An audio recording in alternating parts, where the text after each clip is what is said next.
বাসে করে বাসায় ফিরছিলাম। আমার 2 সিট সামনেই বসেছিলেন একজন মধ্যবয়সী লোক, আর তার পাশে ছিল 9-10 বছরের একটি ছেলে। বাসটি এক স্টপেজে থামল। ঠিক তখনই 7-8 বছরের এক শিশু বাসে উঠে ভিক্ষা করতে লাগল। আমি অবাক হয়ে তাকিয়ে রইলাম।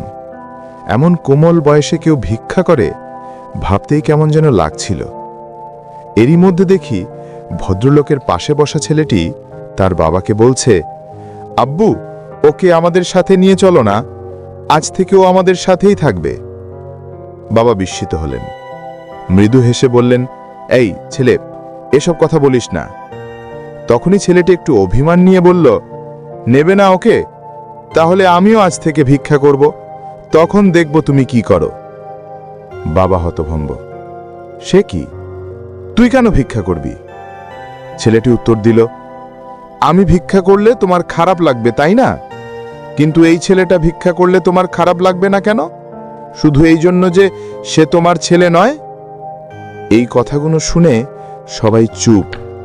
ছেলেটি কেঁদে ফেলল। তার বাবার চোখেও জল। শেষ পর্যন্ত তিনি সেই ভিক্ষুক শিশুটিকে নিজের সাথে বাড়িতে নিয়ে গেলেন। আজ থেকে ঠিক 5 বছর পর আবার একদিন বাসে উঠলাম।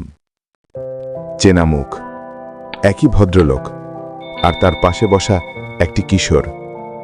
হঠাৎ মনে পড়ল, এই তো সেই শিশু ভিক্ষুক। আমি কাছে গিয়ে কথা বললাম। জানলাম সে এখন ক্লাস 6-এ পড়ে। গত সমাপনী পরীক্ষায় বৃত্তিও পেয়েছে। আমার চোখ ভিজে গেল। ভাবলাম, সুযোগ পেলে মানুষ কি না করতে পারে। আমি জিজ্ঞাসা করলাম, তোমার সেই ভাইটির খবর কেমন, যার জন্য তুমি আজ এই জায়গায়? ছেলেটি নিচু গলায় বলল, রোড অ্যাক্সিডেন্টে মারা গেছে। চোখের কোণে পানি জমে গেল তারও। আর আমি নীরবে জানালার দিকে তাকালাম। মনে হলো হয়তো সেই ভাইটি চলে গেছে, কিন্তু মানবতার আলো রেখে গেছে এই পৃথিবীতে। একটি শিশুর হৃদয়, যে শিখিয়েছে ভালোবাসা রক্তে নয়, মানবতায়। এমন গল্পগুলো আমাদের মনে করিয়ে দেয় মানুষের ভেতরই লুকিয়ে আছে সবচেয়ে বড় দান, হৃদয়। যদি গল্পটি ভালো লেগে থাকে তবে কওমি চৈতন্য ইউটিউব চ্যানেলটি সাবস্ক্রাইব করুন আর শেয়ার করে দিন এই মানবতার বার্তাটি।